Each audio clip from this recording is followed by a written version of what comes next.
Hello dear friends, मैं doctor कांचन दुर्गकर, मैं स्त्री रोग तज्ञ और आईवीएफ कंसल्टेंट हूँ और पिछले 10 वर्ष से पुणे में कार्यरत हूँ।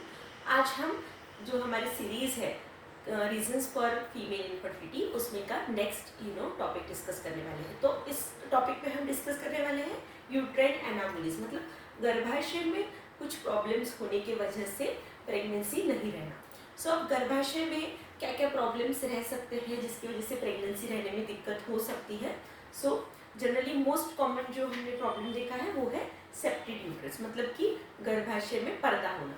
अब ये सेप्टिक यूट्रस जो है वो उसका ये मोस्ट कॉमन यूट्राइन एनामोली हम लोगों ने देखी है, जिसकी वजह से कंप्लीट अगर सेप्टम होता है, ये सेप्टम कंप्लीट सेप्टम भी रह सकता है या फिर सब सेप्टेड जिसको हम बोलते हैं कि हाफ सेप्टम होना, ये इसकी वजह से प्रेगनेंसी रहने में दिक्कत हो सकती है।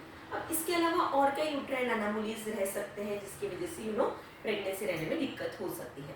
तो इसमें पहले तो हमने जाना कि सबसेप्टेड यूट्रस, उसके अलावा यूनिकॉर्नुएट यूट्रस, मतलब सिंगल ही जो गर्भाशय है वो दो हॉर्न्स के एक होने के बाद ये यूट्रस जो है मतलब गर्भाशय बनता है। अब ये हॉर्न में इसका जो बीच में का पर्दा है वो अगर वैनिश होने का मतलब पूरा रिग्रेस होने का रह गया तो सेप्टेड यूट्रस होता है, या फिर एक ही हॉर्न बना दूसरा हॉर्न बना ही नहीं तो उसे हम कहते हैं यूनिकॉर्नुएट यूट्रस, मतलब एक ही साइड का हॉर्न है।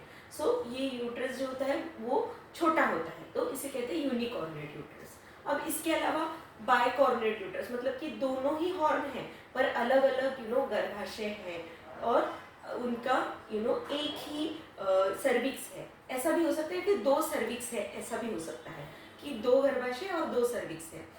ये बाइकॉर्नुएट यूट्रस हो सकता है और ये बाइकॉर्नुएट यूट्रस की वजह से अगेन प्रेगनेंसी रहने में दिक्कत हो सकती है। अब यूट्राइन एनामोली में एक और है MRKH सिंड्रोम। MRKH सिंड्रोम मतलब कि गर्भाशय ना होना, मतलब ये दोनों भी हॉर्न जो है वो बने ही नहीं या फिर एकदम छोटा सा हाइपोप्लास्टिक यूट्रस जो है वो बना है और उसकी वजह से इस केस में क्या होता है कि ओवरीज है, मतलब आपको ओवरीज है लेकिन आपको गर्भाशय नहीं है, जिसको हम कहते हैं MRKH।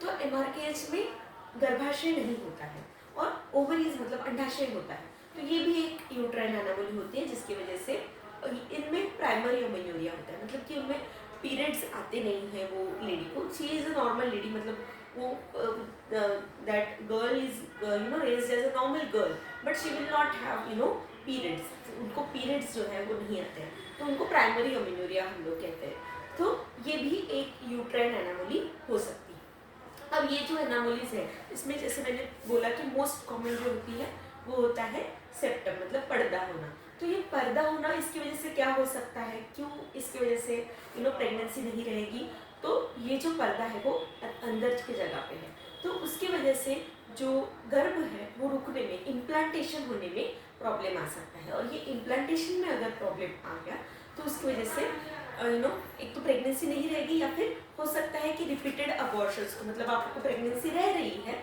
लेकिन ये प्रेगनेंसी अबॉर्ट हो रही है, ऐसा हो सकता है।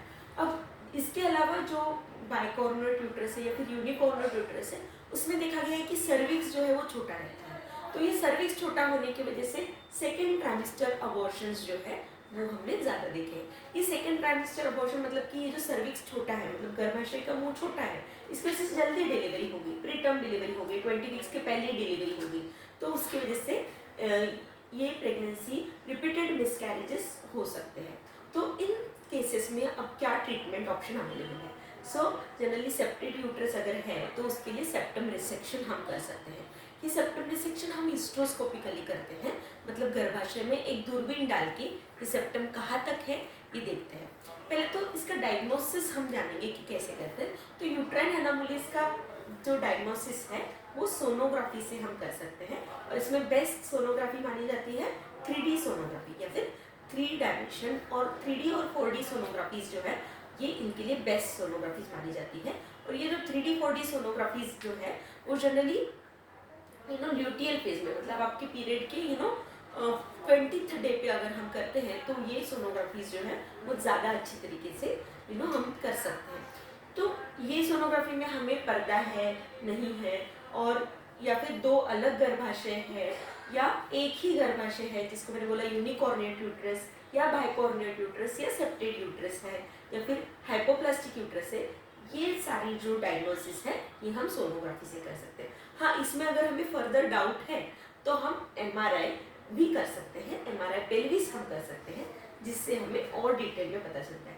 बट जैसे कि मैंने पहले ही बोला कि हमारे पास 3D सोनोग्राफी अगर है और ये प्रॉपर डायग्नोसिस हो सकता है, तो ये डायग्नोसिस हम सोनोग्राफी पे ही कर सकते हैं। अब सोनोग्राफी के बाद ट्रीटमेंट हम इसकी कैसे करते हैं, तो ट्रीटमेंट में सारे ही सिम्टम जो है वो इनफर्टिलिटी कॉज करते हैं ऐसा नहीं है। हमने देखा है कि सिम्टम के साथ भी पेशेंट कंसीव हो रहे हैं, लेकिन कभी कभी सिम्टम की वजह से कंसीव होने में दिक्कत हो सकती है। तो ऐसे केस में हिस्ट्रोस्कोपिकली सेप्टम रिसेक्शन हम करते हैं। हिस्ट्रोस्कोपिकली मतलब गर्भाशय में हम लोग एक दूरबीन डालते हैं, और गर्भाशय में दूरबीन डाल के हम लोग ये पर्दा कहाँ तक है ये चेक करते हैं, और फिर इसको हम डिसेक्ट करते हैं, मतलब हमको कट करते हैं और ये पर्दा हम निकालते हैं। उसके अलावा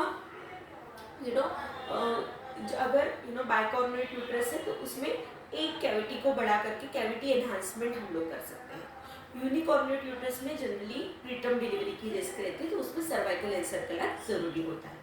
इसके अलावा हाइपोप्लास्टिक यूट्रस अगर है, मतलब MRK सिंड्रोम अगर है, तो उनमें सेरोगसी का ऑप्शन ये इम्पॉर्टेंट रहता है। अभी रिसेंट एडवांसेस में यूट्राइन ट्रांसप्लांट, ये भी एक रिसेंट एडवांस अवेलेबल है, जिसके लिए जिसमें इवन पुणे में ही हमारे फर्स्ट इंडिया में की पहली केस सफलतापूर्वक हुई है, जिनमें कि गर्भ जो है वो माँ से बेटी को दिया गया और उनमें प्रॉपर प्रेगनेंसी रही और उनको बेटी भी हुई। सो ये एक उदाहरण है जिनमें कि गर्भाशय नहीं है, उनमें आइदर सेरोगसी का ऑप्शन है या फिर यूट्राइन ट्रांसप्लांट, ये एक रिसेंट एडवांस हमारे पास अवेलेबल है। सो ये हो गया है यूट्राइन एनामोलिस के बारे में, जो जन्मतः रहती है। कभी कभी ये यूट्राइन एनामोलिस जो है वो अक्वायर्ड हो सकती है, मतलब किसी चीज़ की वजह से ये आपको बाद में हुआ, तो ये इसमें आता है एंडोमेट्रियल पॉलिप। एंडोमेट्रियल पॉलिप जो है वो मतलब कि एक एंडोमेट्रियम में एक आउटग्रोथ रहती है। ये पॉलिप जो है ये भी गर्भ रुकने में प्रॉब्लम कर सकता है, इम्प्लांटेशन में प्रॉब्लम कर सकता है, तो इसको भी हम हिस्ट्रोस्कोपिकली पॉलिप रिमूव कर सकते हैं। इसके अलावा अशरमैन सिंड्रोम एक होता है, मतलब कि अंदर जो आपका गर्भाशय उसके अंदर काफ़ी अडेशन बन गए, काफ़ी चिपक गया है अंदर, तो ये अंदर अडेशंस बनने की वजह से अगेन प्रेगनेंसी रहने में दिक्कत हो सकती है। ये अडेशंस जो है वो इम्प्लांटेशन जो है वो पूरी तरीके से हैम्पर कर देता है। तो ये अशरमैन सिंड्रोम जो है ये थोड़ा सा क्रिटिकल सिचुएशन होती है, तो इसके लिए भी हम हिस्ट्रोस्कोपिक एडहेजियोलाइसिस जो है, मतलब दूरबीन डाल के अंदर गर्भाशय देखते हैं और ये जो अडेशंस है वो हम कट करके अच्छा एंडोमेट्रियम अगर ग्रो होता है तो उसमें भी प्रेगनेंसी रहने के चांसेस हो सकते हैं। So this was about uterine different anomalies. ये कंजेनिटल एनामोलीज भी रह सकते हैं या फिर एक्वायर्ड एनामोलीज भी रह सकते हैं। तो ये सारी चीज़ें कैसे डायग्नोज करते हैं और इसके क्या क्या ट्रीटमेंट ऑप्शंस अवेलेबल हैं, ये हमने इस वीडियो में जाना। आई होप ये वीडियो आपको इन्फॉर्मेटिव लगा हो। Thank you so much.